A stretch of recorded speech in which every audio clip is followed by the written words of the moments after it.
Welcome back to Winning the Division, episode number 77. Hard to believe we are already there. It is Ryan Smith alongside former NFL tight end Ben Troupe. Apologies for my nasally voice, battling some congestion at this time of year as we get into the winter months. Sickness is going around, so I apologize for the nasally voice. Wanted to still tough it out and bring the show to you all because I am a professional and we are professionals, and that's what we do. Ben, before we start with our recap and players of the week, like we do, college football is very relevant this time of year, and also we've seen college coaches make the jump to the NFL before, and then vice versa.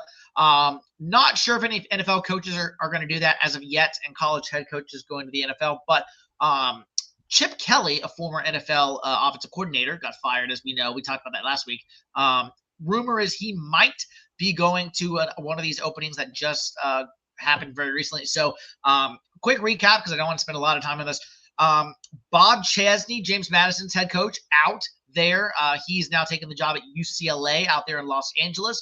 Mark Stoops fired at Kentucky. That is where Chip Kelly is rumored to potentially have interest in going in the SEC, is Chip Kelly at Kentucky. That would be very interesting.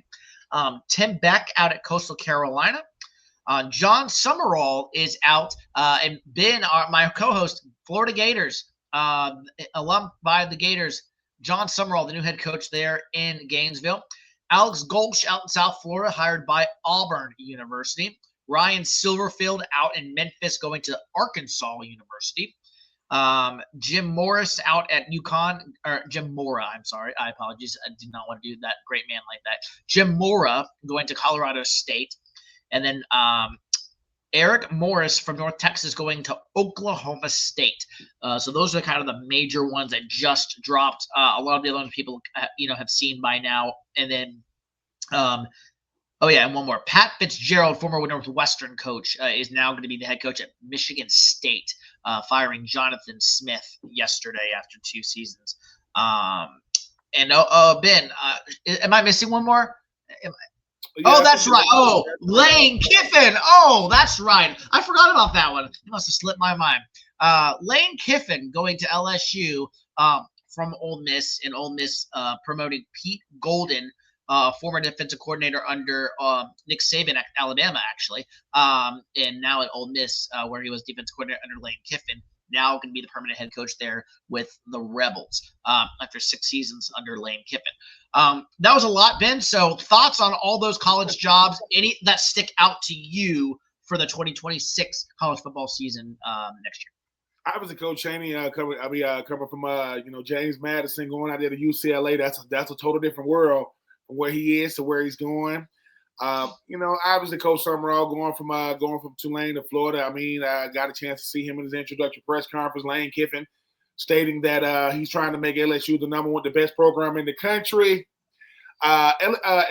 Just to note, in Lane Kiffin's contract, if Ole Miss does indeed go to the national championship and win, LSU has to pay him $1 million for that. So he's still getting potentially benefited, from whatever Ole Miss does.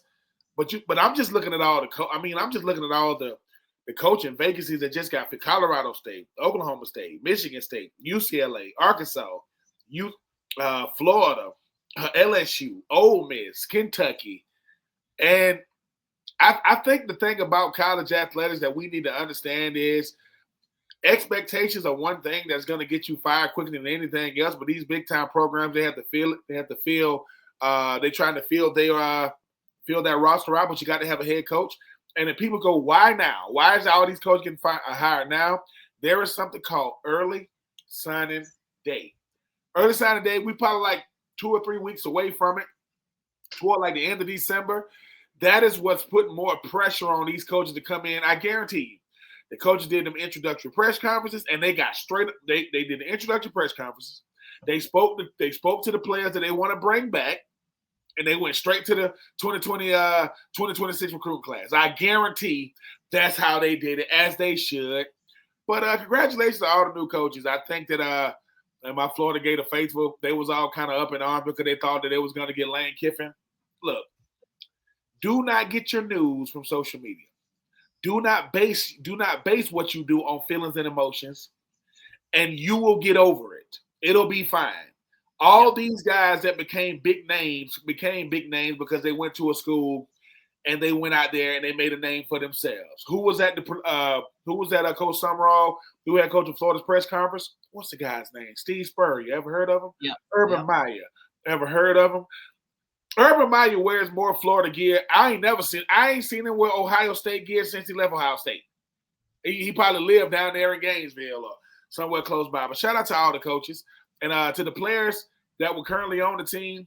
I think you have a 7-day window now to decide what school you're going to transfer to. But if you do get retained, that means that you fit the scheme. So we'll see who gets retained, Smitty. But congratulations, I guess, to all the coaches. But that's a lot of coaching. I mean, Auburn, LSU, Florida, Kentucky. I mean, UCLA. Who else we said? Ole Miss, Michigan State, Oklahoma State, Colorado State. Oh, and to those coaches leaving, that means they got to get filled. So now, so JMU got to get filled, right? Yep. Tulane got to get filled. So JMU. So if I'm leaving one school, Memphis, Memphis. Yeah. So it's a lot. It's a lot of schools. It's a lot. All right. Well, let's get into our Week 13 players of the week and or teams of the week. I'm going to give my not team of the week first, and because I just like to I don't like talking bad about people. I'm a nice guy, and I'll get that one out of the way. Ben, I'm sorry, it's your Titans. 3 points against the Jacksonville Jaguars. I mean, if the Titans and the Raiders played each other tomorrow, I honestly don't know who would win. I think it's the Raiders by a nail biter, but I really don't know. The Titans scored the initial Joey Sly 28-yard field goal to take a 3-0 lead, and then 25 straight points by the Jaguars to claim that victory. Cam Ward and company. I mean, this was it. Field goal, fumble, and then punt or turnover on downs or fumble for the rest of the game. You can't play winning football like that. And listen, I know the Titans don't have a lot, but the Jaguars aren't that good. I think they should have put more up of a fight than just 3 points. My team of the week, and I could have gone a lot of different places here, is the Seattle Seahawks. And not because of Sam Darnold. It's actually because of their defense. 26-0 shutout of the Minnesota Vikings. Behind that ferocious defense, Ernest Jones had goal of finishing the year with 6 interceptions. He had a pair yesterday. It was DeMarcus Lawrence doing his thing on the field. Just so many disruptors on this defense, been all over the field. So yes, the Seattle Seahawks were my team of the week. And as I try to talk through this, my player of the week, I could have gone a lot of different ways again for this, but I'm actually going to go back to Thanksgiving. Joe Burrow, 24-46, 261 yards passing, and 2 touchdowns is his return in a 32-14 victory over the Baltimore Ravens. Joe Burrow was a little rusty, yes, but he looked phenomenal for having been out for as long as he did. And the Bengals, they're going to have to win pretty much all their games to try to maybe squeeze in the playoffs. But if there's anyone who can do it, it's Joe Burrow. And so Joe Burrow is my player of the week. There's so many ways to go with this. I'm gonna do this. I'm gonna go the same way you did. My not team of the week is the Falcons. He lost to the Jets. And it's how you lost to the Jets. Gave up 13 points in the fourth quarter. You had this game and you gave it away. Tyrod Taylor and company. I mean, I don't even know who Tyrod Taylor is throwing the ball to. You don't even know these guys. Nothing against them, but you don't even know who's throwing the ball to. That game was ugly. My Titans are my not team of the week, even though I could have went easily with the Raiders. I could have definitely went with the Titans, but how many times can the Titans and the Raiders not be teams? I mean, we're not right. We're trying to make the segment not about y'all. My team of the week is the Panthers, though. Is your Panthers. I kept Yeah, telling I'm you. trying to be a homer there. I said, Coach Canales needs to be aggressive, and he was. I'm gonna tell you why he was aggressive too. Once we get into it, but you went blow for blow with the best team in the NFC at the current moment. You was going blow for blow with Matthew Stafford, Devontae Adams. He added 2 more touchdowns. You know, Derek Brown was out there doing what he was doing. I mean, causing the first interception on the tip, and obviously getting the sack. But my player of the week is Bryce Young for this reason: 3 touchdown passes. 2 of them came on 4th down. 2 of them. First, obviously the first one. You know, I mean, obviously the first one you go into Coker. I mean, one-on-one fade was nice. That one he threw to Ted McMillan was not. That was a dime. That was a ballsy play call. Ballsy play call. So Bryce Young is my player of the week. The Panthers are my team of the week, and my not team of the week is the Falcons. I'm not even gonna blame it on one guy. It just, I mean, Bijan Robinson finally got a feature that didn't matter, well over 140 some yards. But my second not team of the week, it's the Eagles. Defense. They still running the ball. Yeah. You had over 200 yards rushing with 2 backs over 100 yards, DeAndre Swift and company. So my second not team of the week will be, even though I could have went Chicago team, but yeah, my first not team of the week is definitely the Falcons. My other not team of the week is the Eagles. And to those people that was throwing rocks and stuff at the offensive coordinator's house for the Philadelphia Eagles, I hope you get prosecuted. That is ridiculous. You should not be throwing rocks at people's houses. Come on, you want to win the game, but come on, man. Let's come on. That's nonsense. Nonsense. Amen. All right, let's get into our recap for Week 13's games. We'll start back on Thanksgiving. The Packers take down the Lions 31-24. Packers 8-3-1. Lions at 7-5. Jordan Love, 6 passing touchdowns, no giveaways, and was not sacked in 2 wins against the Lions this season. First Packers quarterback in the Super Bowl era with 6+ passing touchdowns and no sacks in a season against Detroit.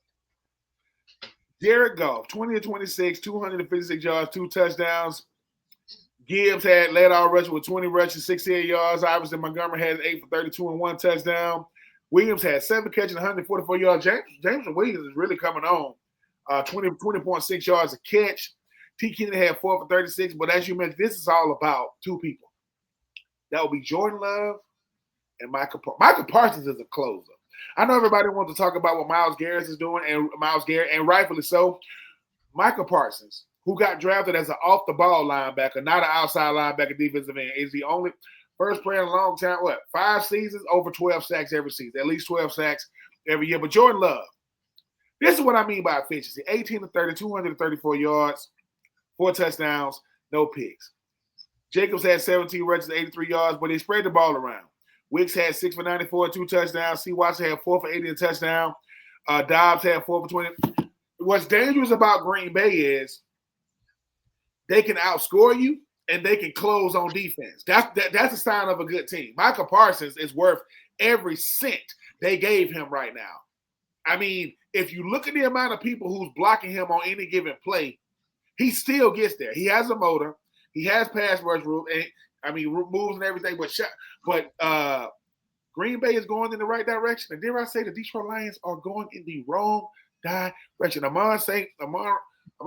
Brown, I think he's hurt right now, dealing with he's dealing with like a nagging injury. If you are Detroit, you should be very, very nervous. Because you know who we haven't heard from since he signed his contract extension? Aiden Hutchinson. Have you seen him? Have you seen Aiden Hutchinson? Because I haven't. Good point. So, hey, shout out to Green Bay for getting the big win and Dave Campbell saying all the right things. But it's Chicago and Green Bay in that division because Minnesota, that's another team. They also going in the wrong direction. Yeah, it was in that game, Sam Brown went out with his injury. So, with the ankle injury. The Dallas Cowboys, 31-28 victory over the Kansas City Chiefs, now 6-5 on the year, in one with the tie there, the Green Bay. And then Kansas City, even at 6-6. The Chiefs have 5 road losses this season, most in the Patrick Mahomes era, most since Andy Reid's second season as head coach in 2014. Ben, don't look now, but these Chiefs and the Lions that you mentioned also are not in the playoffs as of right now. And the Dallas Cowboys are coming. They may not get there, but they're coming. If I told you Patrick Mahomes was 23 for 34, 261 yards, 4 touchdowns, you would have thought, oh, man, they won that game. You know, you talk about, Ricochet Rice, 8 for 92, 2 touchdowns. Xavier Worthy, 4 for 61. Travis Kelce, 5 for 45 in a touchdown. You talk about Hollywood Brown, 2 for 20 in a touchdown. No picks. No picks by Patrick Mahomes. But then Dak Prescott, 27 to 39, 320 yards, 2 touchdowns, and a pick. CeeDee Lamb, 7 for 112 in a touchdown. George Pickens, 6 for 88. If you are Kansas City, people keep asking one thing. Is the dynasty over? The answer is yes. Has the window closed? Yes and no. Yes, it has because of what isn't going on right now. No, because you always got Patrick Mahomes. You always got Andy Reid. You always got Travis Kelce, even though I do think this is his last year for a lot of reasons. Not just not just age and stage, but what he has in his personal life and what him and his brothers doing. Him and Jason Kelce doing with our podcasting and just trying to get on to us. But very impressive by the Dallas Cowboys, Smitty, because as you mentioned, it's going to be a struggle for them to get in, but they coming though. And no one wants to play. I repeat, nobody wants to play Dallas right now. That two-headed monster you got at the receiver position with CeeDee Lamb and George Pickens, you see they're playing defense by committee. And Dak Prescott is one of the best quarterbacks in the league when he's healthy. He is one of the best when he is healthy. But we notice if Dallas does get into the playoffs, people are going to be watching to see if Dallas can do one thing, win a playoff game, and can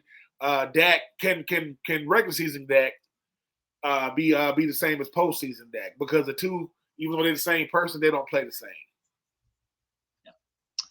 And then the nightcap I alluded to earlier in my player of the week, Joe Burrow and the Bengals approved to 4-8 on the year with a 32-14 victory over the Baltimore Ravens, who are now 6-6. This is the first time in Lamar Jackson's career that he has gone 3 consecutive starts without a passing touchdown. He has thrown a passing touchdown in each of his last 30 starts prior to this skid. Ben, something just does not look right with the Baltimore Ravens this year. Something doesn't look right with the Baltimore Ravens because something isn't right with Lamar Jackson. We don't know what it is. Is it an injury? I mean, is it above the neck? Is it the scheme? Is it the things going on within the building that we don't know? I mean, Lamar Jackson, 17 to 32, 246 yards. As you mentioned, no touchdown pass last week game and the interception. Derrick Henry, he was all right, 10 for 60 and a touchdown. Isaiah Like led all receivers with 5 catches, 95 yards. Mark Andrews, 4 for 47. Congratulations, Mark Andrews. I saw something the way you just, proposed to your girlfriend. So congratulations on that. But Joe Burrow hasn't played in a while. 24, 46, 261 yards, 2 touchdowns. Jamar Chase, 7 catches, 110 yards coming off his suspension. But here's what scares me about Joe Burrow and the Bengals moving forward. Yes, they beat up on the Ravens. 24-46. That's a lot of dropbacks. That's a lot of dropbacks for a guy that just got 46 dropbacks for Joe. The reason why he get hurt all the time is because you guys aren't protecting him. So either they're going to have to address the offensive line in the offseason, Smitty, or they're going to have to do something to protect Joe Burrow and their franchise, play caller, because he's getting hurt all the time because they put themselves at risk with a shaky offensive line and a really, really good QB. But for one night, the Bengals look like the Ravens, and the Ravens look like the Bengals. The Bengals beat the brakes off the Ravens. This was not a game. And if you are Lamar Jackson and Coach Harbaugh and company, you got to start asking yourself, are we just a good team with a bunch of stars that can't win? Because that's what it's looking like right now. Stars everywhere. Offense, defense, offensive line, quarterback, running back, receivers, tight ends. Nope. And everybody thought that with Lamar Jackson coming back with this schedule, they got a way to – they still in it. They still got a shot because of what Pittsburgh isn't doing. But that was a really, really good showing by the Bengals. An awful showing by the Ravens as a whole. Can't blame it on one person. Yeah. And then on Black Friday, the Chicago Bears emerged with a 24-15 victory over the Philadelphia Eagles, now 9-3 on the year. 8-4 are the Eagles. DeAndre Swift, Kyle Monangai become the first Bears teammates with 100-plus rushing yards in each game since Walter Payton and Matt Suhey in the 1985-10 season in week number 10. Swift and Monangai also the first Bear running back duo to record 120-plus rushing yards each in a game in franchise history. This is what I'm to show you how dominant Chicago was. I'm gonna go to the team stats. I'm not even gonna go to individual stats. 425 total yards for Chicago to the 317. 317 total yards for the Eagles. Passing yards 230 obviously for Philly, 144 for Chicago. 281 rushing yards in one game in the NFL. 281. They averaged 5 yards a carry, 87 rushing yards, 28 first downs and 14 first downs. Chicago, third down efficiency. This is where it gets 10 of 17 for Chicago, 4 of 12. That's awful. But I go to time of possession. Smitty, it's 60 minutes in the ball game, right? 60 minutes. Time of possession. 39 minutes, 18 seconds to 20 minutes, 42 seconds. They had the ball almost the whole game. Literally almost the whole game. If you are the Eagles, you got to ask yourself certain questions. Number one, who are we on offense? Saquon has not looked like himself all year long.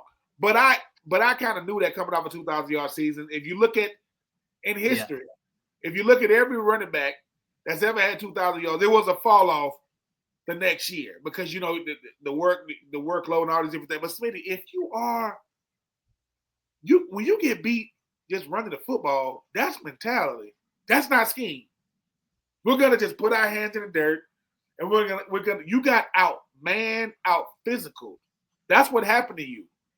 Ben Johnson taking his shirt off in the locker room, flexing. The Ben Johnson, Caleb Williams experiment is working for one reason and one reason only, because they're winning. That's why it's working. Caleb Williams are not putting up. You see, I told you, Smitty, remember when the season first started and Caleb Williams was talking about being the first 4,000-yard pass? He ain't talking, he ain't saying that no more. Ben Johnson, like, that doesn't mean anything if you ain't winning games. Chicago is the top, they are the top team in the NFC North right now, over Green Bay, right? And they trending in the right direction. 9-3.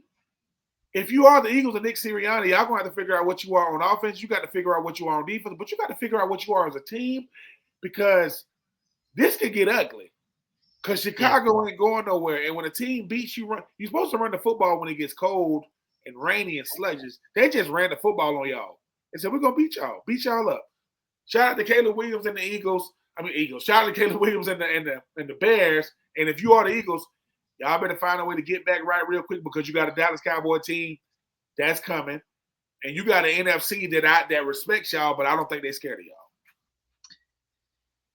I mean, before I move on to the Sunday games, call me. Bears are doing better than I thought. Yeah. But if I would tell you that can the Kansas City Chiefs, do I have more faith in the Kansas City Chiefs winning out and getting into the playoffs, even if they don't win the division, just winning out, and they won't win the division. That streak is going to be over.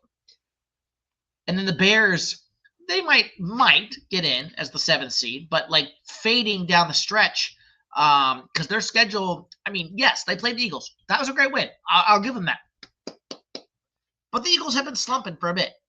They're about to play the Lions again, who they got smoked by, the Packers twice, the Niners, and another one that I can't remember off the top of my head. But their schedule is getting brutal down the stretch. I would be surprised that they drop like 3-4 in a row here pretty shortly. So I mean, that could happen. I think it's good to see what the Bears are doing, but let's not crown them like they're just going to get into the playoffs and start making noise here. Yeah.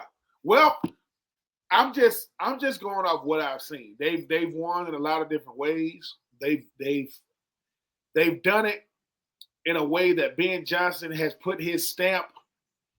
Everybody wants to talk about what Mike Vrabel has done. which we'll get to. Excuse me. Yep. With the Patriots, well, Ben Johnson has done that with the Bears. The Bears have been really, really bad for a long time at the head coach position and at the quarterback position, and they have seemed to got both of those right, at least for a 12-game sample size. And you got to give credit where credit is due. I mean, we knew that Ben Johnson would only be successful if Caleb Williams bought into what he was selling, and he's buying what he's selling, and it's working. And they're doing it as a team. Shout out to Chauncey Gardner-Johnson, former Eagle, former New Orleans Saint, former Houston Texan, former Detroit Lion. After the game, because he's back in the league and he's starting, and obviously he knows that Eagles team top to bottom. I mean, he was on that Super Bowl team just a year ago. Shady McCoy, Manuel Acho on their show, because they I guess the new thing they do, Smitty, is they call somebody on their phone, they FaceTime them, and they wasn't FaceTiming him, they was FaceTiming their cornerback, and he put the camera on Chauncey, right? They asked Chauncey a question that I thought was real, real intriguing. They said, Chauncey, one, were you talking trash to them? Because Chauncey the trash talker. And he said no. He said, I got too much respect for those guys to talk trash to him. But it's the second question. They said, Chauncey, is the offense for the Eagles predictable? This is what he did. He didn't say nothing, Smitty, but he did this. He gave him a wink. He went. And what was so telling about that is saying, yeah, we kind of knew. Well, here's the thing. When Saquon Barkley is not a factor and they really become one-dimensional, while A.J. Brown is their biggest threat and Devonta Smith is their best deep threat, if I know what you're doing, I could play a safety over the top. I can play a safety over the top with A.J. Brown. I can make sure Devonta Smith don't get behind us. I can make sure Dallas Goedert and those guys have to run intermediate routes, and I can get you off the field. Because if you notice, right, going back to not too many games ago when they called a defensive PI, even though A.J. Brown didn't get open, there wasn't a defensive PI. They're saying that A.J. Brown is good enough to beat you situationally, but when I know what's coming, we can shut it down. And that was ugly. Shout out to Chicago. Because, Smitty, if that went the other way and the Eagles won like that, we would be praising the Eagles and coming at Chicago. So right. all respect and love goes to Chicago. They made the Eagles look. They made them look average. I mean, Jalen Carter, Jordan Davis, Nakobe Dean, Nolan Smith, all these players on that Eagles defense ran it down your throat. They still running. The ball. Crazy. Yeah. All right. Well, let's get into the Sunday games from yesterday. We'll start with my other podcast, my Carolina Panthers, right here on the logo here for those who can not quite seeing my logo here. A nice little Panther paw print. There we go. Got it right there for you. The Carolina Panthers emerged victorious 31-28 over the Los Angeles Rams to go to 7-6 on the year. The Rams dropping to 9-3. Both Matthew Stafford's interceptions on Sunday, one of which a pick six. He hadn't thrown that in nearly 3 years. Sunday marks the second three touchdown, 0 interception game for Bryce Young this year. He had only one such game entering this season in his career.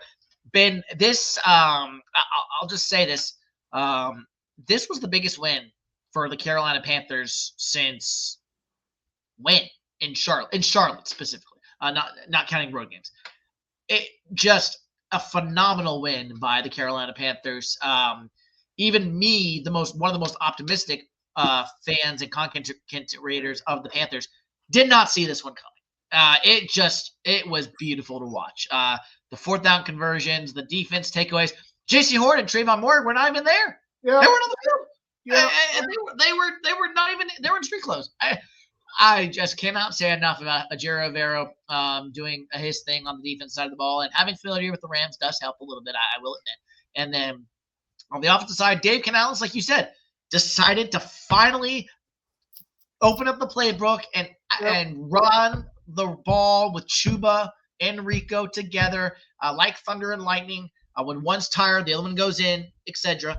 And then Bryce Young was able to, from there, do what he does best: screens, boots, play actions, and when the line gives him time, he can put it on a dime. And I did not mean to rhyme there, but yes, the Panthers are finally on a much-deserved bye this coming up week. But 7-6, heading into 4 games left, it is a sight to see for the Carolina Panthers, as they have a very real chance at taking this division. May not still have a chance to at least take the division, which I think a lot of Panther fans would take going into this season. So a fantastic win for this Carolina Panthers, and a lot to feel good about. You're down 2 starters on your defensive backfield. Two key starters, with one on being and a linebacker, Christian Wilson. The running game for Carolina was good. It wasn't great. It was good. Correct. It was not great. Correct. They and the thing about Derrick Brown, for people who don't understand, Derrick Brown is the best defensive player not named Myles Garrett. He's one of the best, if not the best, interior defensive lineman in football this year. People need to start taking notice of what he does. The first pick was batted by Derrick Brown, and when grand opening, grand closing, when he's who calls the fumble at the end, that would be Derrick Brown. What I appreciate the most about this game was the 4th down conversions and the willingness to go for it on 4th down. That's Coach Canales saying, look, I cannot keep holding Bryce back. I cannot keep doing it. Let me say this about the 4th down touchdowns. Just say you don't convert it. That's still showing growth from Canales, and that's showing trust from Canales to Bryce. But the thing is, you not only did you complete both touchdowns. Now, like I said, the one to Coker was nice. God, Coker beat him like a drum. He beat him off the line. Called it a stride touchdown. The one he threw, the Ted, I said, dude, that's a dime. That is a dime. That's a deal for dime. Going all the way back to the Trent Dilfer days. And if you are Matthew Stafford and company, you should be asking yourself, who are we with, really? Who are we? Let me tell you that certain things that happened. Puka Nacua was very, very much neutralized. He's going to get catches and yards. He had that great catch, that one great catch in the 4th quarter. It was beautiful. It was a beautiful. But if Puka Nacua not getting in the end zone consistently, if he ain't moving the chains consistently, Devontae Adams going to make his money. I knew Devontae Adams was going to catch the first touchdown pass. I mean, that cornerback was in no man's land. He's playing off and outside on the goal line. They're going to just throw the quick slant, and obviously he got the second. If you are Carolina fans, faithful, columnists, analysts, enthusiasts, stop thinking that Carolina can't maintain this momentum. They can, because of how you're down 3 starters on defense, and you still beat them. Because people think, hey, man, no JC on. Oh, it's going to be a long day. Nope. I have to prove that we're good. You have to prove you're a good team when starters go down. That's when I prove. Why? Because the culture is changing. It's not all the way there. It's changing. And the reason why I said Coach Canales got to be aggressive. Check. Coach Canales got to go deeper into the playbook. Check. Coach Canales got to trust Bryce with the football. Check. Coach Canales got to turn it loose. Check. Because that defense, Derrick Brown, that D-line is nasty. And I'm trying to tell you, ask the O-line for the Rams how incredibly dangerous. And yes, when Derrick Brown and company saying, look, everybody didn't give us a shot to win, man. I know y'all got to interview us now because we won the game. We know nobody got it because the Rams have Matthew Stafford, and Matthew Stafford still has a Super Bowl, and he has stability. And Bryce Young and company still trying to figure it out. Well, right now, the Bucs, at one point, the Bucs were so far ahead and so far out there, they couldn't even see nobody. They couldn't see Atlanta. You know, nobody. Well, the Saints can't see nobody. The Saints still on shore. They boat is still on the dock. They ain't even left the dock. And then, but now Carolina is saying, "Hello, remember us? Remember us?" So all you got to do is keep pace with the guy in front of you, and make sure that he don't get out of your sight. And that's what they've done. So, and they get a body to get healthy. Very impressed, man. I was super duper impressed. I remember you said, I remember getting the text, Derrick Brown. This is 2 words, Derrick Brown. Game. Listen, grand opening, grand closing.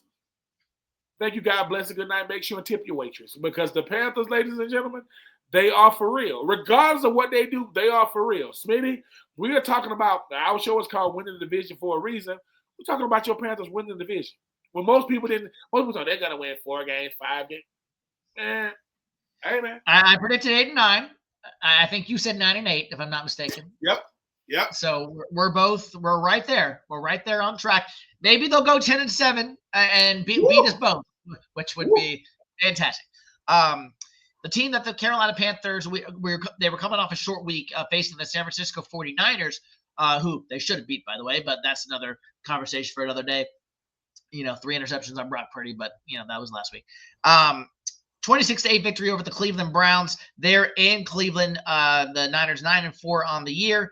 Cleveland Browns fall to 3-9. But Christian McCaffrey, who the Panthers made work last week, I believe he had 31 carries against the Panthers last week for only 142 total yards between receiving and rushing. So the Panthers made him work, his former team.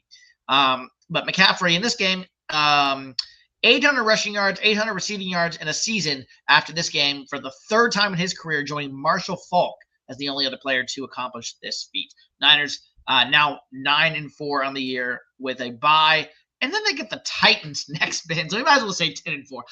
The Niners, this coaching job by Kyle Shanahan has been fantastic with the number of injuries that they've had. It has. I mean, obviously, it's Shedeur Sanders getting his second start. I mean, obviously, it didn't go well for him. I mean, 16-25, 149 yards and a touchdown. No interceptions, though. Juggins had 23 rushes, 91 yards. Harold Fannin Jr. Led our receivers, even though he had tight end 3 for 43 and a touchdown. Everybody be watching to see what Myles Garrett do. He did have a sack this game to get him closer to breaking that record. But as you mentioned, this was all about the 49ers. Brock Purdy 16-29, 168 yards, 1 touchdown. Christian McCaffrey 20 rushing, 53 yards and a touchdown. And George Kittle led our receivers 4 for 67. And you talk about Jay Jennings 4 for 39 and a touchdown. The 49ers and Kyle Shanahan has done a great job. Everybody's talking about them coming in with the easiest schedule, which I don't like to use the words easy when we get to talking about these schedules. But Mac Jones deserves a lot of credit for when Brock Purdy went out. They've dealt with injury. I mean, Fred Warner out for the year, Bosa out for the year. Myles Garrett is a problem. Y'all, if you want to watch some great football from a great football player, just watch Myles Garrett versus Trent Williams. I mean, this dude gets a triple team, and he's still finding a way to get to the quarterback. But, yeah, this is all about the team going in the right direction, that being the 49ers in a division that's very, very, very, very tough. I mean, when you talk about them, the Rams and the Seahawks, sorry, Arizona, but, yeah. Sorry, Jacob Brissett. Yeah. But it's all about the 49ers getting a big dub against Jerry Jeudy. I know you real demonstrative on the sideline talking trash. The Shedeur Sanders. Did Shedeur Sanders act like that when you coughed up the football 2 weeks before? When that was going to be his longest play from scrimmage and we throwing to you? I don't like – veterans are supposed to show rookies how to be pros. That's not doing it. Because – when I don't know what you're doing and I have to interpret what you're doing, I'm not going to interpret it right. Jerry Jeudy, why are you being so demonstrative like that? Come on, stop. Stop with the nonsense. Okay, he's a rookie. He's trying to figure it out. What does he got to do with you fumbling the ball last week, jumping up in the air, getting the ball punched out? Did he do you like that? Find a way to keep things in-house. I know we're going to get frustrated, but it's always a better way to do something. Jerry Jeudy, stop with the theatrics, man. Come on, man, you better. A side piece to this game, Panthers did not have Trayvon morning week for the game against the Rams, as we know, because of his suspension in the 49ers game. Did you catch the quote by Shelby Harris, Brown's defensive end, about Ja'Wuan Jennings? Talking about how he wants to put it on record. He some things he has said to me out there. Nobody should say to a man ever. So did you have a comment on that? Because Shelby Harris essentially said, "I'm glad Maury punched him in the nuts." Is essentially what he said. Yeah. I respect it. Yeah. I respect it, Smitty, because sometimes in between those lines, there are certain things that are off limits. There are certain things, and people say, well, being this trash talk, nothing's off limits. I bet you it is. I bet you it is. And I get it. In the heat of the moment, in the heat of competition, we trying to get under each other's skin. I'm going to say anything I got to say. But let me say this. We have freedom to say what we want. We do not have freedom of how people respond and the consequences of that response. Yeah. Juwan Jennings. 2 weeks in a row. And you picking fights with the wrong people. And it's easy to talk trash to a big guy when you got big guys around you to step up in front of you. But I respect that. I like when players don't like each other. I like when they let us know what happened during the game, because we're not privy to that. It's only certain players are mic'd up. But I like the fact he said, let me go ahead and address him. I don't like him. He was saying some stuff. I'm gonna let you know right now who he is and what he is and what I think he is. If you don't like him, this is how I look. He can come holler at me. But yeah, it's healthy trash talk back and forth, but certain things are off limits, and sometimes I gotta let you know, man, you stepped over the line. And I think Juwan Jennings obviously stepped over the line. We'll see if it goes anywhere outside of that. We'll see if Juwan Jennings can go 3 for 3 the next time he's on the field, whoever they or against the Titans. Him and Jeffrey Simmons for the Titans. There you go. The Houston Texans are coming for this division. A 2016 victory over the Indianapolis Colts. Don't look now. The Texans are 7-5. Colts followed at 8-4. Texans 13-4 in divisional games since 2023. Best in the NFL under coach DeMeco Ryans, who owns the best win-loss record in divisional games in NFL history. Minimum of 15 games. C.J. Stroud, 22 of 35, 276 yards, no touchdowns in the pick. Marks was 19 for 64. Talking about Nick Chubb, 9 for 34 in the touchdown. Nico Collins had 1 for 7 in the touchdown. Nico Collins also led them all in receiving, 5 for 98, 19.6 yard average. Jay Higgins. Daniel Jones, 14 to 27, 201 yards, 2 touchdowns.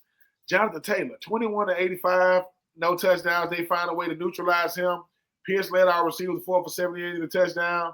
You talk about Tyler Warren, 3 for 22, Downs, 4 for 20, 2 for 44, and Jonathan Taylor. Don't look now, but this division and the AFC South has gotten very, very competitive, very, very fast. Daniel Jones and the Colts got out so fast that people thought they're going to run away with this division. Nope, not so fast. Here comes Jacksonville, and here comes Houston. DeMeco Ryans is doing his best work. C.J. Stroud was back in the starting lineup. Didn't have his best game, but didn't have his worst game as well. Let me tell you who you have to deal with when you have to deal with the Houston Texans. Every week, you're going to have to deal with Will Anderson and Danielle Hunter. They are coming. And these dudes, probably the best tandem in the league. And, Will Anderson didn't have a sack, and I don't think Danielle Hunter had a sack. But these guys are really, really consistent. And don't look now, but the Houston Texans saying, look, if we're going to go, we're not going to go quietly. And we're not just going to give this division up. DeMeco Ryans, this is his third year. His C.J. Stroud, third year. They said, we ain't just walking away. So shout out to the Texans for letting Indy know. I know Mr. Irsay, man, he rests in paradise. And now you got to, now his daughters are the owners. They're going to have to earn it if they're going to indeed win this thing. So shout out to the Texans for letting the Indianapolis Colts and Daniel Jones, I think, is nursing the injury as well. We'll see how that goes. But shout out to the Texans, man.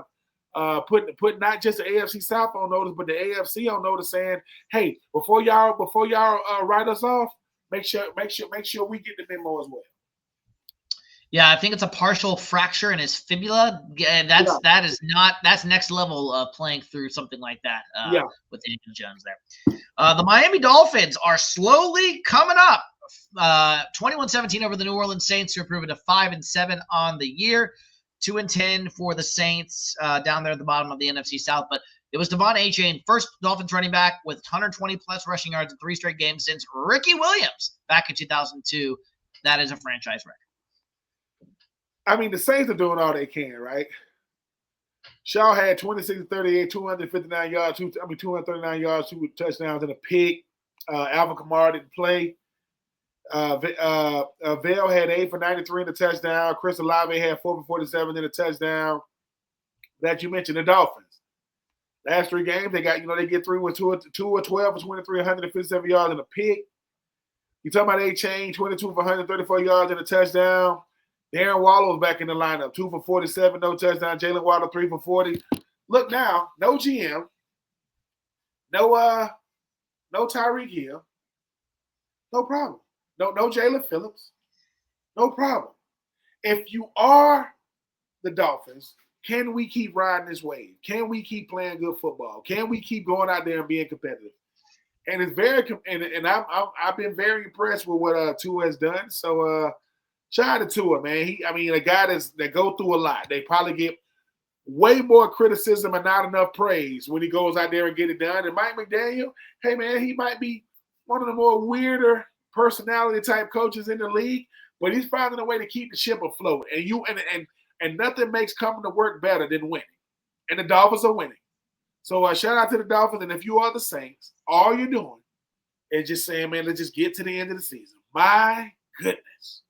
I don't know who the worst team is in the league, by the way. Is it the Titans? Is it the Saints? I don't know. Yeah. Definitely the Jets. Definitely the Jets. They just beat the Falcons. So we'll get to that too. But hey, shout out to the Dolphins. And shout out to the Jets beating your Falcons. That is the next game. 27-24. The Jets now 3-9 on the year, 4-8 for the Falcons. It was Falcons rookie defensive end James Pierce Jr. had a sack on Sunday, bringing his total to 5. He and fellow rookie Jalen Walker each have 5 sacks. First time since 1988 that the Falcons have had 2 rookies with more than 4 sacks apiece. Kirk Cousins, 21-33, 234 yards, 1 touchdown, no picks. Bijan Robinson, 23 rushes, 142 yards, 1 touchdown. Aguilar, he had 8.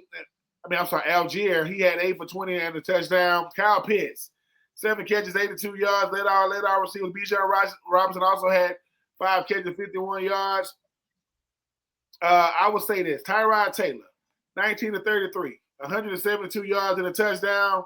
Brees Hall, 19-68 and a touchdown. Tyrod Taylor, 8 for 44 and a touchdown. This is who he was throwing to. Mitchell, right? Taylor, obviously John Mechie, you remember him. Ruckett, Lazard, Brees Hall. If you are the Falcons, Raheem Morris, what is going on? You lost to the Jets, and you were beating them. And their defensive coordinator was not motivated, right? He was the interim coach last year after. The thing about this Falcons team is there's not enough fight. There is no identity. There is no structure. There is no ceiling. There is no motivation. What is going on? The Atlanta Falcons are a big question mark. When you look at the NFC South, you already know what the Saints aren't. The Bucs are the number 1 team right now in that division, even though I think your Panthers are coming. The Falcons, yes, they're going to finish better than the Saints because it's the Saints, not because they are a good football team. So you got to start asking yourself, who are the Falcons? Do they have the right guy calling plays? Do they have the right guy at the helm? Raheem Morris is a great motivational speaker. Is he a head coach? I don't know. But you lost to the Jets. Shout out to Aaron Glenn. I guess getting the win to show you what I mean. Not the age people, because I was born in the 80s. Tyrod Taylor was born in the 80s. That's who started on Sunday. Yep. Yeah. So shout out to Tyrod Taylor. If you are the Falcons, hey man, figure it out, because you're not going to the playoffs. But how you play this last 4 or 5 games of the year, because that was hard. As soon as they set up for the 50-something yard field goal, I said, Mama, he's gonna kick it right down the middle. And he did. Game over. Thank you, God. Thank you, God bless. Good night. Make sure and tip your waitress. Get back on the plane and get back to the ATL. Figure it out. The Tampa Bay Bucks, 7-5 on the season now, with a 2017 victory over the Arizona Cardinals, who are now 3-9. Tristan Wirfs, the first offensive lineman to score a touchdown in the NFL this season, the first Tampa Bay O-lineman to score a touchdown since Leonard Wester in 2017, and his score was the second career passing touchdown by Baker Mayfield to an offensive lineman, joining Patrick Mahomes as the only players since Mayfield entered the year in NFL in 2018 to have multiple such passing touchdowns in the regular season. I would say this about Tristan, where he got I think it's a video of him being in the pool. He's like jumping out the pool, just jumping out of it. like, showing his explosiveness. Baker Mayfield, 18 to 28, 194 yards and a touchdown and one long touchdown to Tristan Wirfs. Chris Godwin, he's back in act, three for 78. Irvin had 17 for 61 yards and a touchdown. Baker Mayfield also had 6 for 27. Jacoby Brissett is giving you all he got, man. 29 to 40, 301 yards, 2 touchdowns and a pick. Knight had 11 for 62. Trey McBride, I think, just broke the record for most receptions in the first 4 years or 5 years. I mean, I think Jimmy Graham, I think he has 1 catch more than him right now, 8 catches, 82 yards and a touchdown. Marvin Harrison Jr., 6 of 69. Marvin Harrison Jr., after the game, they told you that the Cardinals was officially eliminated from playoff contention, and you were shocked. You didn't even know this was a must-win game. That's the problem. Yeah. You don't know situations. You don't know what you don't know what the situation for this game is. Number one is the Cardinals. So I mean, I don't know why you're so shocked. You can't lose and think, wait a minute, we got the win to get in? Yeah, this ain't Ohio State. So all you gotta do is beat Michigan. And I think if you are Arizona, you got to be asking yourself, what do we do with Kyler Murray? What does our future look like? What does our team look like? What does our identity look like? What is going on with us in an NFC West that's led by, the class of that division, that being the 49ers, then you look at what Matthew Stafford and Sean McVay is doing with the Rams, and then you got Sam Darnold and the Seahawks. I don't even know where Arizona goes from here. Marvin Harrison Jr. seeming like he's gonna have to find, a scheme that fits him, a team that fits him, and a passing game that favors what he does athletically.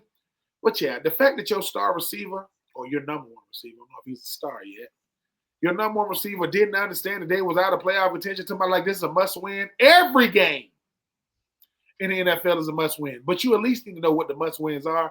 Come on, Marvin. But hey, man, the Bucs, they better keep winning because your Panthers are not only winning, they get a week off to get healthy. Yep. So yeah. The Bucs know what's going. The Bucs know what's going on. They know that Bryce Young is coming and Coach Canales is coming. They coming. Yeah. The Jacksonville Jaguars get to 8-4 with a victory over the Tennessee Titans, 25-3. Titans now in prime position, the only team with 1 win for the number 1 pick in 2026. Jaguars won their 8th game of the year, only the 4th season in the past 15 years, which they've won 7 or more games. Jacksonville, kind of like my Carolina Panthers, has not had more than 9 wins in a season since 2017. And that was the year, Ben, that they made it to the AFC Championship game, where they would fall to the New England Patriots before they hosted, I think, another. No, they did not. They lost. That was the Eagles that year. Yep. And so, Blake Bortles was the starting quarterback. Quarterback there in Jacksonville. Yeah. When they had Leonard Fournette and Jalen Ramsey and that was a good squad. Saxonville is the name. Saxonville, yes. What else needs to be said about the Tennessee Titans? I mean, Cam Ward, 24 of 38, 141 yards. He dropped back 38 times. Tony Pollard had 10 rushes, 60 yards. Chiggs and Concord. I mean, he led our receivers with 4 catches for 29 yards. That's who led our receivers, right? But it's all about the Jags. Trevor Lawrence, 16 of 27, 229 yards, 2 touchdowns, no pick. Travis Etienne, 12 of 20. He had 12 rushes, 28 yards. So they neutralized the run game. Trevor Lawrence had 3 for 25. Jacoby Myers had 6 catches, 90 yards, and a touchdown. Strange had 3, 45 and a touchdown. This Jags team, I did a podcast. I did a podcast the day after Thanksgiving, and me and the homie Travis Holmes, he had me come through and just break down the game with him. And I'm doing my best to try to be as complimentary, Smitty, as I can with the Titans. But at the end, I just finally told Travis, man, what are we doing? We know good and well the Jags finna beat the Titans. Come on, I appreciate you calling me and want me to come on and break it down. Come on. You talk about a team ain't got no culture, ain't got no identity. The Titans are the worst. They are the worst. Not only because they don't have a culture and an identity, their front office is awful. And I am not coming at Miss Adams, the daughter of Miss Bud Adams. But what is going on with the time? What is going on? Nothing. There is nothing about the near future that gives you any sign that this team is going to be good.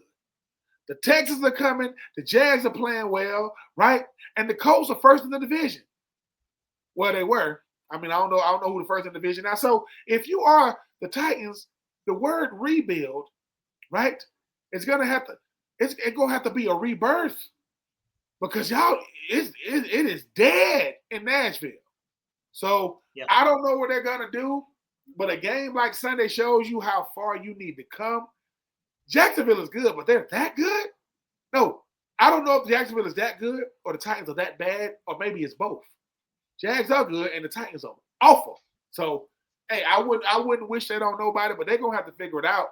And I don't know if 2026 is gonna be much different than 2025 because winning 4 games. And how do I know? I got drafted in 2004. We won 4 games my rookie year. We won 5 games my second year. So we improved, just not much. So, and that's back when it was 16 games, not 17. But hey, Cam Ward, keep your head up, young man. Because my goodness. Yeah. I do like his perspective and some of the quotes that he's been saying in press conferences, like, he gets to wake up every day and do this job, and he remembers his father and not liking his job, but he still got up and did it anyway. And, he does have the perspective. I think he's got a good head on his shoulders, and I'm excited to see his future for sure.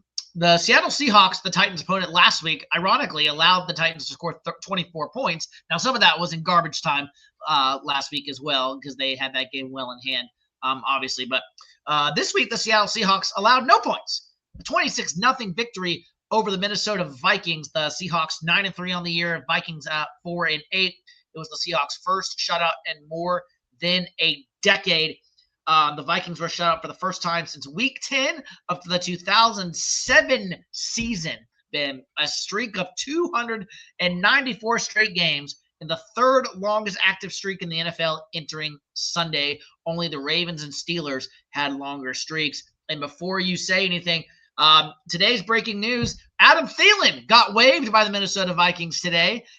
He requested that he get let go by the Vikings so he could finish his career elsewhere, which, again, my Panthers, that 4th-round pick, traded for Adam Thielen when we traded him back to Minnesota, looking real nice right now there in Mint Street.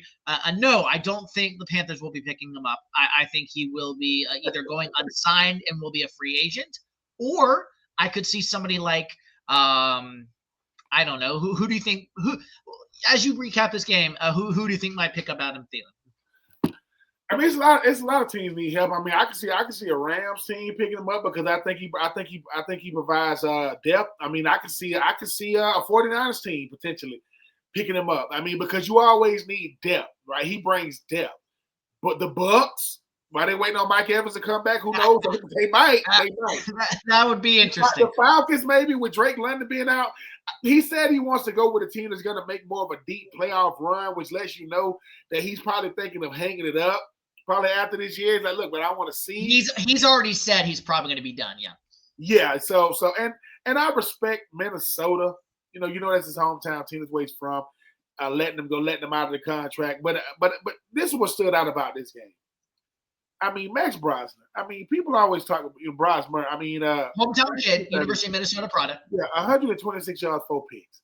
Some of these picks were bad, but some of them were just you're seeing things that are.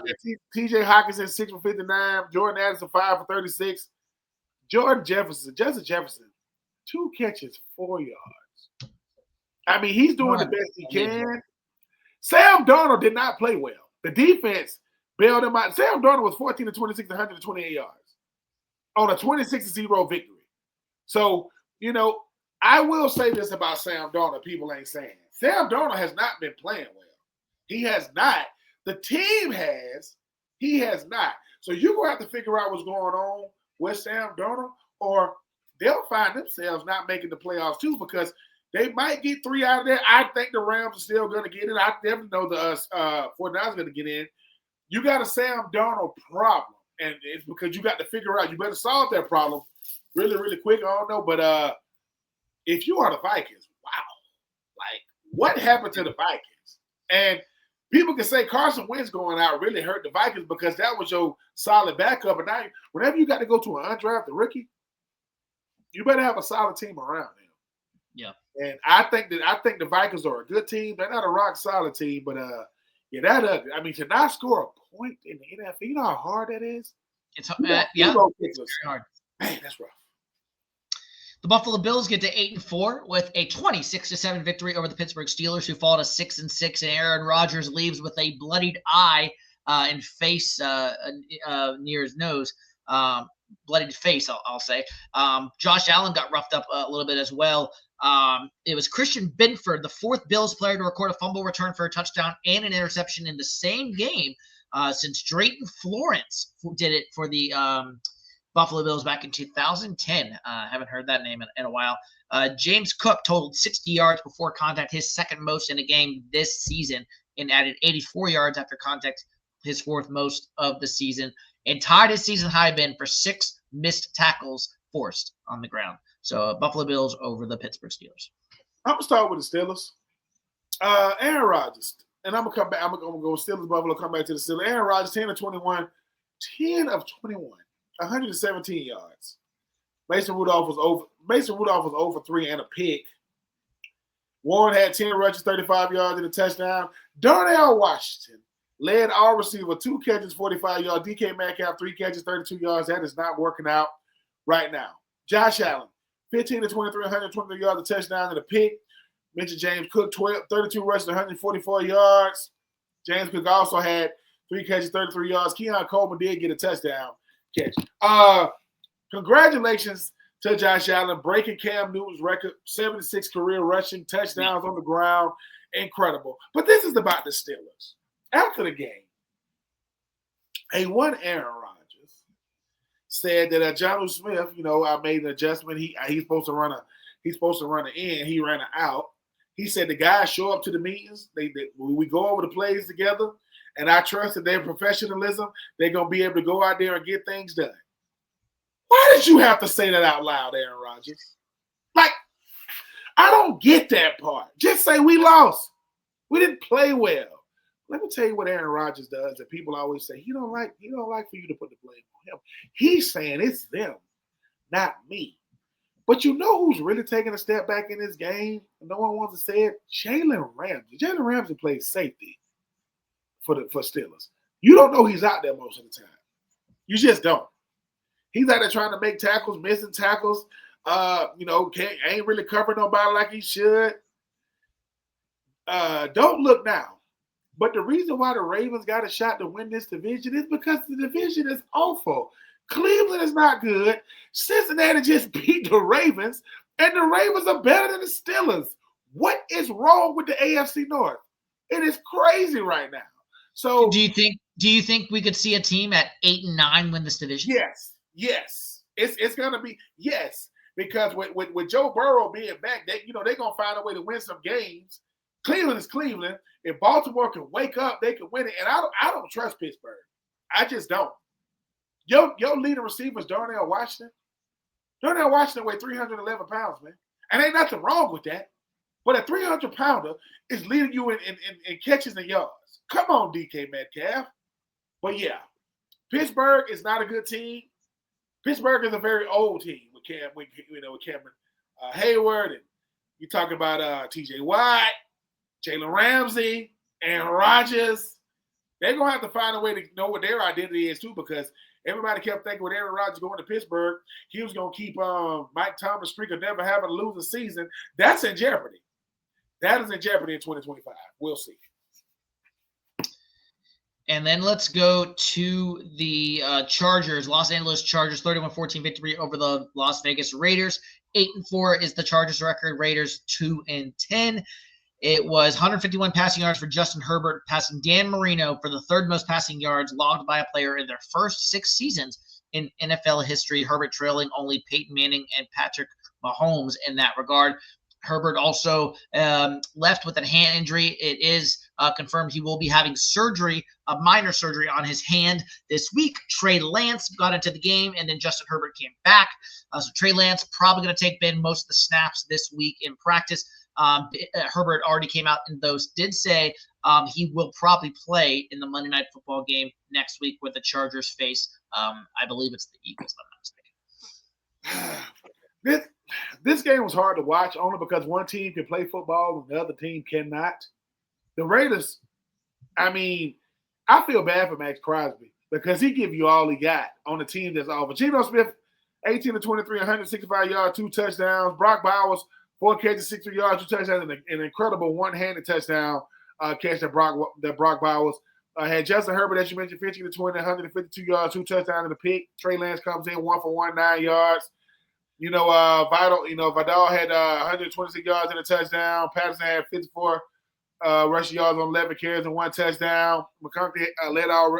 She was the 4 for 39. Keenan Allen keeps adding to his record, being the number 1 all-time receiver, receptions leader in Chargers history. I don't know. Remember earlier we said who's the worst team in the league? I would say that even though the Raiders got one more win than the Titans, I think the Raiders are the worst team in the league. They are so hard because the Raiders have a veteran quarterback with a veteran head coach, with a veteran team, even though Ashton Jeanty is a rookie. You got Pete Carroll, right? You got Tyler Lockett, Brock Bowers, who's still to me the top 2 or 3 tight in the league. You got Max Crosby. It is hard to watch the Raiders. Can't blame Chip Kelly. He's fired. Oh, I know. Pete Carroll has now elevated one of his sons to the OC, and his other son is the O-line coach. Not going to fire them. Not going to fire his kids. Where they going to stay? Anyway, the Chargers are a real football team, and them all blues. That was nice. That's a nice jersey combination. But, yeah, the Chargers are a real team, and the Raiders are not, Smitty, and it's hard to watch them. It's hard to watch them. On Sunday Night Football in overtime, the Denver Broncos take down the Washington Commanders 27-26 to improve to 10-2 on the year. Commanders fall to 3-9. Marcus Mariota once again played for the injured Jalen Daniels. Zach Ertz, though, had 10 receptions for 106 yards, giving him 824 for his career, passing Hall of Famer Shannon Sharp for the 5th most receptions by a tight end in history. This was a really, really good game. And obviously, the Broncos, Benito, what's the name? Nick Benito. Nick Benito, yeah. Grand opening, grand closing. But I want to say one thing. I mean, there's just sum the game up. Traylon Burks, former number 1 overall pick by the Tennessee Titans out of Arkansas, didn't work out. Did his best. Odell Beckham with the one-handed grabs. I was going to mention that if you did not bring it up. Puka and Traylon Burks had the 2 catches of the weekend. And wears number 13, just like Odell Beckham did. Don't look now, but the Denver Broncos are 10-2, and no one's talked about them enough. Because of the Broncos, right? The Broncos are the class of the AFC. Bo Nix, I think they won 9 in a row. Sean Payton and company are finding a way to get it done. They don't care how it looks. That game was ugly. That Sunday night game, I'm like, penalties, mistakes, pre-snap penalties, post-snap penalties, holding calls. Denver said, look, we're going to find a way to get this win. Shout out to Marcus Mariota, man, kind of going back into his bag a little bit. You know what I'm saying? 28 to 50, 294 yards, 2 touchdowns, and a pick. And congratulations to Zach Ertz. I mean, I remember him coming out of Stanford, won a Super Bowl. More catches than Shannon Sharp, who is one of my favorite tight ends, if not my most favorite. I give him a lot of credit, but this Commanders team, they different. If Jaden Daniels ain't in the lineup, it's going to be hard for them to get wins, but they made a very compelling game. But shout out to them all orange Broncos, 10-2, looking like the class of the AFC right now. And then I'm assuming you can just go ahead and talk about the game as if it was over, because it is basically over. It is 3 minutes into the third quarter on Monday Night Football. The New England Patriots are winning 30-7 over the New York Giants. They're in Foxborough. Giants rookie Abdul Carter was benched to start the game. Unclear onto why he was benched, but did not start the game for the Giants.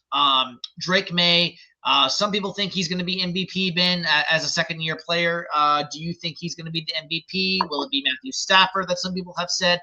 Who is going to be the MVP? Is it Drake May? I mean, it could be. Schedule is very easy, and they're going to be 11-2 after this game. Yeah, it could be. I mean, you look at how Drake May is playing. Yeah, he got a shot. And look, I look at this. I mean, 16-20 right now, 207 yards, 2 touchdowns. I just like the way Drake May plays football. He stays ahead of the chains. He doesn't turn the ball over. But he has a very gritty type way of playing, like a very, very much like a Mike Vrabel. You know, when you no nonsense, gonna go out there and do whatever the team needs to do. He's just one of the guys. They say the hard nosed way of coaching that Mike Vrabel brings to the table, keeping everybody accountable, holding everybody accountable, is the reason why they are doing what they're doing. So yeah, we knew that this wasn't going to be much of a game. If I think the Drake May company is looking forward to playing Buffalo again, because even though they're going to run away with this division, they want to make sure that they want to have the clean sweep of the Buffalo Bills. But yeah, this wasn't going to be much of a game. Jackson Dart is going to give you all he got. He's still a rookie. Yeah, I mean, he's going to make rookie mistakes. So yeah, I mean, outside of it being the current game on the schedule, the Giants, they ain't even in the same class as Drake May and the Patriots right now. As we get into our week 14 games to watch and our toilet bowl to end this episode of Winning the Division, Ben, one of the awards we gave our guesses a few weeks back, Coach of the Year is going to be a very hard guess at this point. You talked about Mike Vrabel doing his thing, Ben Johnson in Chicago, Dave Canales here in Carolina, Mike McDonald in Seattle, Kyle Shanahan just because of the injuries out there in San Francisco. Who do you think has the inside track on the Coach of the Year right now? An updated couple weeks ago version. Is it somebody I haven't named? I think Ben Johnson might be in the best position now, because what we didn't see from Caleb Williams, and this is his first time being a head coach. Mike Vrabel, while what he's doing right now is incredible, he's been a head coach before, and he had a shot to do the things that he's doing. But I know he's been a head. But Sean McVay, if Sean McVay and company can get back to their winning ways, that's gonna be somebody to look at. But here's the thing. If they find a way to sneak in, and I mean find a way to sneak in, which they won't, look out for Mike McDaniels. Look at what the Dolphins are doing. If they find a way to sneak in, Smitty, I can see that. With no Tyreek Hill, no general manager, no Jalen Phillips, no Jalen Ramsey, no Jonnu Smith. Yeah, you're going to have to find a way to show him some love if that does indeed happen. Let's get to our top 5 games to watch to end Winning the Division, episode 77 here, week 14. Your primetime games, Cowboys at Lions on Thursday Night Football to start the week. Texans at Chiefs, Sunday Night Football. And then Eagles at Chargers for the Monday Night Football game to end week 14. All right, my top 5 games to watch. I'll start this one if you don't mind, Ben. Number 5, Thursday Night Football, Cowboys-Lions. Very crucial game. Both of these teams need this victory, if you could argue, as both teams not sitting in first in their division right now and are clearly on the outside looking in the playoffs. I give the edge to the Lions because they play pretty well at home in that one. My number 4 on this list, Colts-Jaguars, a very key AFC South matchup there in Duval. The Colts don't have a good history been going to Duval and winning.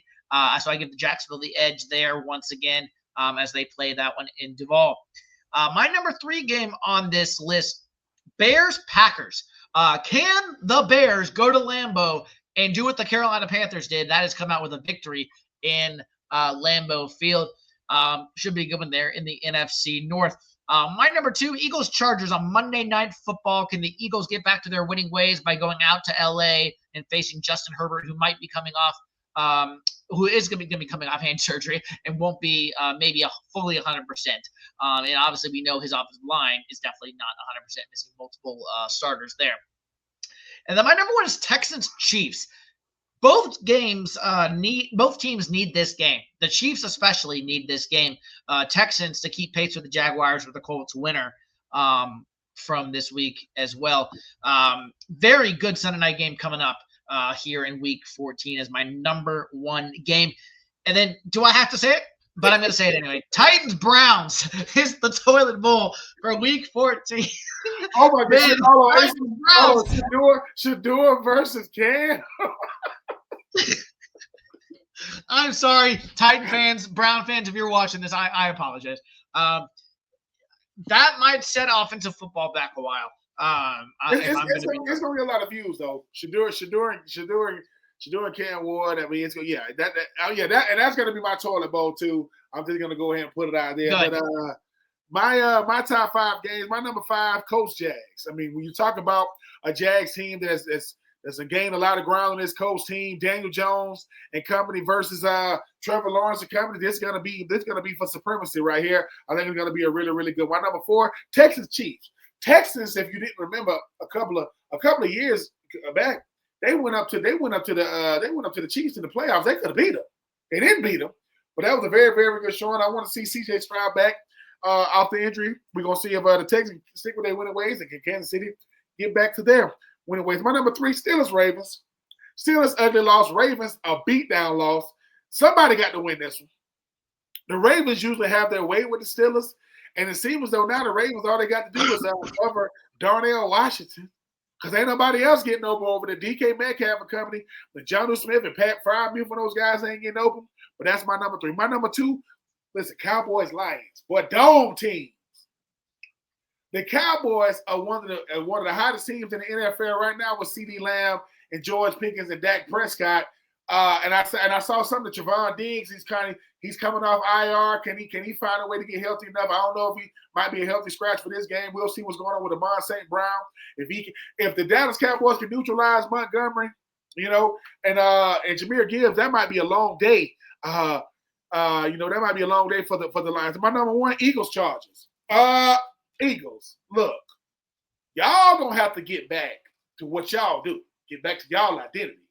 And maybe that solid defense and solid and okay complementary offensive play. And once again, I'm gonna keep saying this to the people who were throwing rocks or whatever at the offensive coordinator for the Eagles house. I hope you get prosecuted to the full extent of the law. Get you a freaking life. Really, get a life. Come on. What are we doing? But just to recap, my number 5 game, Coach Jags. Number 4, Texans Chiefs. Number 3, Steelers Ravens. Number 2, Cowboys Lions. Number 1, Eagles Chargers. And my toilet bowl game will be the Shador versus Cam Ward bowl. That will be the Browns versus the Titans. If you do not have subscriptions to watch this game, please don't buy no subscriptions to watch this game. Don't do that. Good God. Oh, and the only silver lining, Myles Garrett might break the record for sacks this game. He might. He might. He just might. And I think he very well could. It's gonna be a race. We'll see what happens there. Real quick, because I know we got to go. And for those who are Panther content or Panther fans like myself, I will be doing Inside of the Vault here episode once this episode win the division. Once I'm going to go immediately live and do that one for Panthers Rams recap. So tune in there as well if you're tuning in here on Win the Division and want to see more Panthers talk. Ben, do you feel like just going through some of the stuff we've talked about? Sitting head coaches, real quick, because I know we got to go. We're definitely over. Is it time, Mike Tomlin? Is it time? Yes. I mean, and I mean that respectfully. I'm not saying it's time for him to move on from coaching. It's time no. Pittsburgh. Yes. I mean, well, Smitty, of course it's time, because here's the thing. While I can appreciate what Coach Mike Tomlin has done, never have a losing record with 18, 19 years, you ain't won no Super Bowl since 2008, 2009? Yeah. The world is different. Social media and technology and cell phones and AI. So if you are Mike Tomlin, maybe people respect you in the building. They respect you as a head coach. They respect you as a man, but the message ain't resonating. Your quarterback is 42 years old. It's time. When your quarterback is in his 40s, it's time to move on, because the one thing Mike Tomlin has proved, because he didn't pick Ben Roethlisberger, he inherited Ben Roethlisberger, he can't pick quarterbacks. Mike Tomlin cannot pick quarterbacks. Look at the track record since he's been there at picking quarterbacks. It hasn't been good. So, yeah, I think it's time to move on. And Pete Carroll is the other one. Obviously Belichick's already out of the NFL. He's in his 70s, but he's obviously at Carolina now. Pete Carroll's also in his 70s, like Belichick, and it's like, is it time for him too? Yep. The game passed. Yep. I don't think the game's passed him by. That's not the right word, but maybe he lost his fastball. Might be the better term. It has passed him by, Smitty, because sometimes you got to look at who hired you. You got hired by Mark Davis. Mark, and who did Pete Carroll go out there and hire? And Tom Brady somewhere in there with some minority. Tom Brady's in ownership, but he wasn't involved with hiring. Look, I respect Pete Carroll and what he's. Some can say Pete Carroll's the greatest coach ever for what he did in college and what he did in the pros. He won, but it's not working. You don't have the time to try to rebuild no freaking organization. What you want to coach till you 100 years old? I'm just saying, like, the Raiders need. I don't know what the Raiders need, but it ain't Pete Carroll, and it ain't Pete Carroll's fault. But it ain't Pete Carroll. It ain't Pete Carroll. They. I don't know what the Raiders need, but it is not Pete Carroll. I'm just saying. Time to move on. I'm not going to say it on air, but there's somebody who that was a coach there before. Nope. Nope. Don't say it. Nope. Definitely not him. No, not him either. Anybody that was there before, no, it's not going to work. And it's nothing against these guys. It's just, that's the problem. Listen, I cannot get young by getting older. No, I got to get young and understand what we're trying to do is move forward. Get you a young coach that can resonate with today's players, that can get you out of the freaking dungeon and get you. You got to get back to just some level of respectability. People don't even respect. They're not there. No, it's rough. It's rough. Well, that'll wrap up this episode of Winning the Division, episode 77. Remember, as we say here on Winning the Division, you are either in your division like the Titans, like the Raiders, like the Browns, or you actually might be winning your division. That would be teams like the LA Rams. Yeah. Maybe the Carolina Panthers, maybe the Tampa Bay Bucks, maybe the Chicago Bears, maybe the Green Bay Packers, and teams like that. For Ben Troupe, I'm Ryan Smith. Rate, review, and subscribe wherever you get your podcast. Keep Fighting Podcast Network, Fan First Sports Network, and Tobacco Radio on YouTube.com. And thank you so much for tuning in, staying with us for episode 77 of Winning the Division. We'll see you next week for NFL Week 14.